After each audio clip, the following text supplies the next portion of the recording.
Welcome to Ballet Bites. Let's dive deep into the burning questions stirring the ballet world, from to lifts to that delicate interplay between virtuosity and character. Absolutely.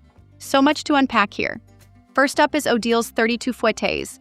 Are they a non-negotiable ritual, or can they be tweaked for quality and character? Right, that's our first big debate. Tradition demands 32 clean and centered. It's all about unbroken spotting, steadfast turnout, and the stamina to close it off with authority. But the kick is that if the spot wobbles or the turnout isn't there, insisting on exactly 32 could actually kill the musicality.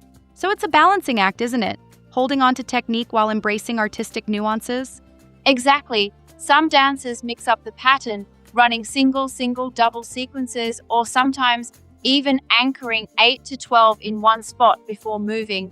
It really depends on the music and the dancer's unique persona. Yeah, that's a smart approach. And those safety valves they mention? Switching to chaînés or dropping a turn to 45 degrees, it's like having a mid-fouetté airbag? Precisely. It's all about having a plan B, so if the working leg drifts, you seamlessly adjust without breaking the flow. That way, the performance can stay both safe and compelling. Moving on then, the next debate targets tempo. Are tempi becoming too fast, and who really sets the pace? Yup, that's question 2. Conductors crave momentum, dancers need breath, and sometimes recorded tracks ramp up the pace to a sprint. In pieces like Black Swan, a slip in tempo could transform those 32 into a frantic dash rather than a measured, controlled display. That's the risk. So how do dancers keep the tempo in check amidst these conflicting forces? They do it by locking in an internal 8 count, essentially agreeing on 3 distinct markings: Adagio, variation, and Coda. With those, they even cue each other through subtle signals like a raised eyebrow on the fouetté finish. Right, that internal map seems key. Even so, isn't there a chance that relying too much on these personal counts might cause them to stray from the conductor's vision? That's a great point, but in rehearsal they nail down the 3 metronome markings together. It's their way of uniting individual timing with the overall musical narrative. Got it. Now, on to our third hot question. Are we in a lift arms race? And where do we draw the line between thrilling and risking a spill? Ah, yes.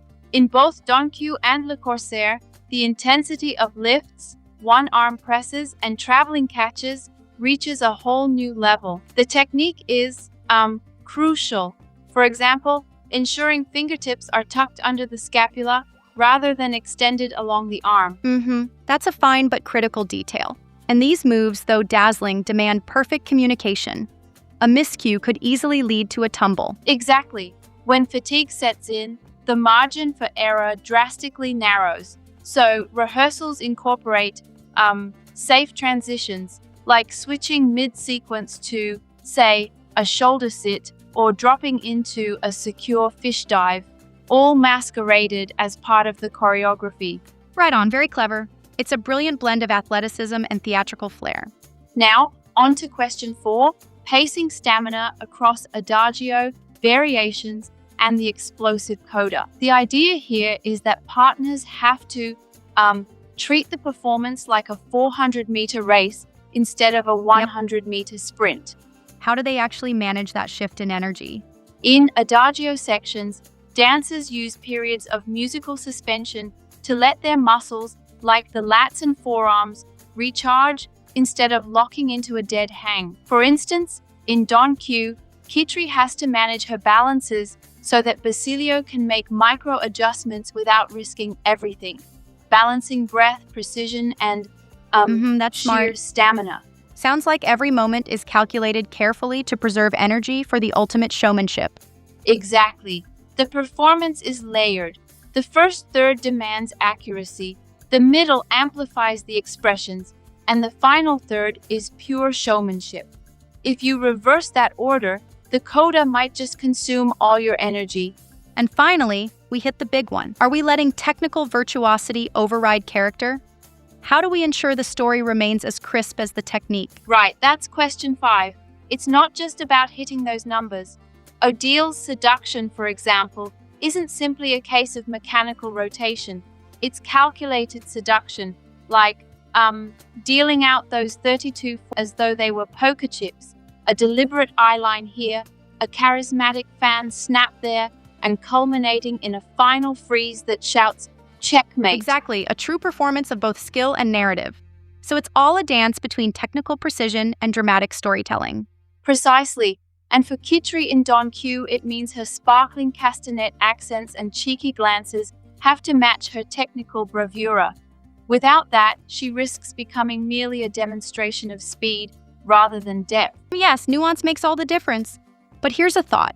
Isn't there sometimes the risk that by overly choreographing these safety and technique cues, the spontaneity of the performance might take a hit? That's a fair challenge. However, these cues aren't meant to be stiff constraints. They're tools that allow the dancers to channel risk into expressive storytelling. It's like using a set of guidelines to enhance creativity, not stifle Absolutely, it. I see what you mean. And then there are the rehearsals. They truly leave no stone unturned. Right? Rehearsal tactics here are meticulous. Partners, coaches, and even conductors come together with a written plan. 3 metronome markings, a stamina ladder throughout the week, and clearly defined safety valves. This means on day 1, you hit Adagio twice, day 2, you add in a variation, and so on until the full-out Coda. Yeah, very systematic. It's like planning for a space mission. Every detail ensures that the performance remains breathtaking and safe. Exactly. And even down to the little details like footwear and resin, everything must be just right. Kitri's point work can turn disastrous if the floor isn't sticky enough, and Siegfried's sustained turns depend heavily on a slightly softer shank to articulate demi-point. Can't forget those subtle tweaks. The communication cues are spot on as well. A tap on the wrist, a breath hiss, or that tiny squeeze at the rib cage to signal a shift. They really build trust over time. Absolutely. That seamless nonverbal code is what ultimately makes the dance feel like a conversation between partners rather than just a showcase of technical brilliance. And it all ties back to ensuring that technical mastery never overshadows the narrative. The true triumph is when every pirouette, every lift, is not just a feat of athleticism, but a moment of storytelling. Exactly. So, whether you're perfecting a set of 32 fouettés, managing a precise tempo, elevating those lifts, or carefully budgeting your energy, it all comes down to harmonizing technique with artistry. Right, it's a full-body, full-heart endeavor.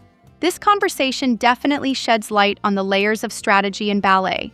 The preparation, the risk management, all the way to the final emotional punctuation. Exactly. And it reminds us that every technical adjustment, every safety measure is designed to serve a larger narrative. When technique meets character, the dance becomes something unforgettable. And that's what audiences remember long after the final bow. For anyone practicing these routines or watching these performances, keep these debates in mind, the heartbeat behind a truly mesmerizing performance. Until next time, may your spots be unbroken, your lifts feel light as air, and your codas land with that exclamation point that leaves audiences breathless. Right? And keep dancing with passion. Thanks for joining in on this deep dive. Remember to like, subscribe, and drop your thoughts on these hot topics. What do you think makes the perfect balance between technical bravado and soulful artistry? Until next time, keep pushing those boundaries and let your artistry shine through every turn, every lift, every moment on stage.